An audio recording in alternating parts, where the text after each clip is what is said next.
What's going on, guys? I'm Killa here, and I'm back at it again with another Call of Duty World War II video.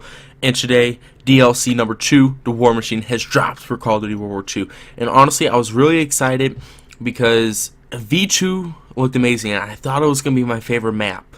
But I have to say, guys, Dunkirk takes the cake. That's the map I'm playing on today. It'll be the only gameplay I'm showing. I'll be showing Egypt and V2 in later videos, maybe do a review on them separately. But altogether, I want to go over the whole DLC, and I'm honestly amazed.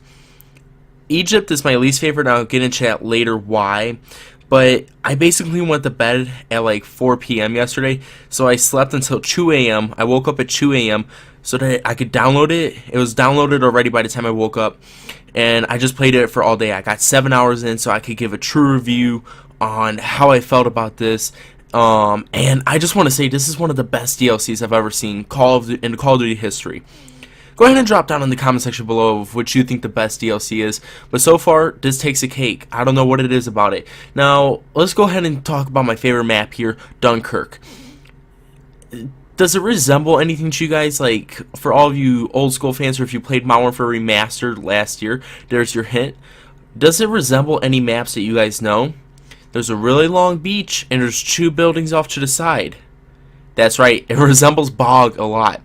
And they didn't, like, come out and say, hey, this is a remastered of Bog, like kind of like how they did with Occupation and the map Resistance from Modern Warfare 3 here for DLC 1. They didn't do that. But everybody says it looks a lot like Bog. Like right here, this is typically like what the bus used to be. You can hop in the bus and you can like head glitch on like Bog. But there is no hill, and there is technically 3 buildings off to the right or left, depending on where your spawn is. So it's not exactly the same as Bog. But what I'm trying to say is, it's very similar to Bog. I think it's a Bog-based map. I think they just made a lot of changes. Honestly, I'm perfectly fine by that because it's my favorite map. I feel like it's a big improvement from Bog because the hill kind of made it too much of a head glitch and sniper spawn trapping like that. You know, but you can still snipe on the beach, but it's more balanced. I still love this map. It is amazing. Every time it pops up in a rotation, I go for it. And look at that headshot. I'm closer to chrome camo, guys. I basically need an LMG and the 2 bazookas with the machine pistol, and I'm done for the chrome camo. But that's not the point of today's video. We're getting sidetracked. And then there's V2. It is extremely, extremely small. And basically, I thought everybody was going to run to the center where the V2 rocket is. Because the point of this map is it's like a launch station. They're testing out the V2 rocket. It's supposed to be like the testing station back in World War II. And this map is just amazing. You could go to the top of the like V2 rocket, you could push a button, and it launches fire. It doesn't launch, but it's like supposed to be a launch sequence where fire goes all across the bottom. And B-Dom is right there. So if you're playing Domination and you push that button while they're trying to cap it, you kill their whole team, dude. It's like so overpowered.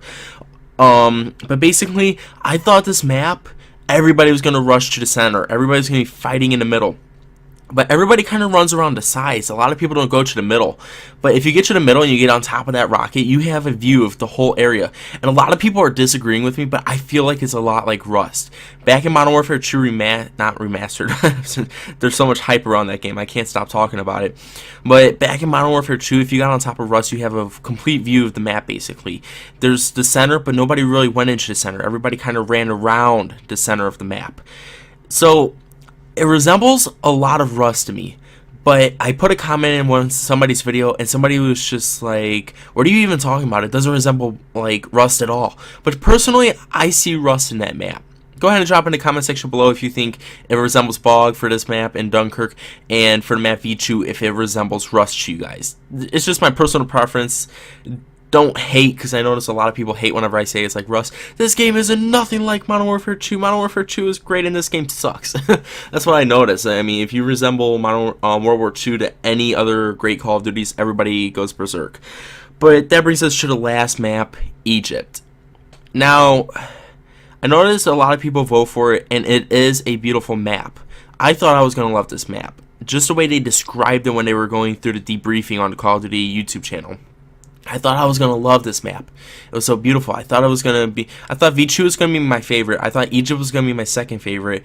And I thought Dunkirk was going to be my least favorite. But Dunkirk ended up being my favorite. V2 still second. And Egypt's on the bottom. I don't like the flow. Now, everybody heads to the center. That's what they kind of described it as, especially for domination. Nobody goes to the center, and that's what the problem with this map is. So you go to the center, there's like 8 entrances in, and they could drop in from above you, and it just sucks. It sucks to be in the middle because there's so many blind spots where they could come at you from, and they don't even come straight at you. Like, you could, at first I thought you could be able to predict what door they're going to come into. No, they don't even come in from their spawn door. They go from the right or they come from the left. So a lot of people stage to corners of the map, and it's a bigger map, and I think they intended for everybody to go towards the middle, but nobody does that. It makes the gameplay slow, and overall I just hate Egypt. It is a beautiful map, don't get me wrong, but nobody plays it, I think, the way it was supposed to be played. Now, I feel like the pros would have a lot of fun with this because there's a lot of flanks that you can get into, like the middle and stuff, but personally, for just casual gameplay, I really just do not care for it. But anyways, guys, I'm honestly in love with this DLC map. I mean, honestly, I thought I might have started to get bored with it today. I kind of did start a little bit, but I played for 7 hours straight. So, honestly, I give it a 10 out of 10. Except Egypt was a little bland. I mean, it's still beautiful, but I thought the gameplay would be more intense. But honestly, I'm in love with Dunkirk. It's a medium-paced map. But V2 is so fast-paced. I notice a lot of people vote for V2 and a little bit of Dunkirk, but I vote for Dunkirk every chance I get. But I'm not mad that V2 gets voted for because it's such a fast-paced map. Basically, all the smaller maps are always great in Call of Duty. Think about Nuketown, Rust, V2 now. All the smaller maps are great. Shipment. And I actually kind of find that funny because they didn't put any small maps here in Call of Duty World War II.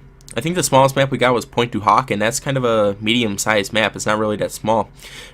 But they did give us Shipment, and now here in this DLC we got V2. So I guess they're starting to add in some smaller, fast-paced maps. But anyways, guys, that's all I have for today. If you've enjoyed this video, go ahead and smash that thumbs up button and subscribe. I'll catch you guys in another video, and this has been Josh Killa. Peace.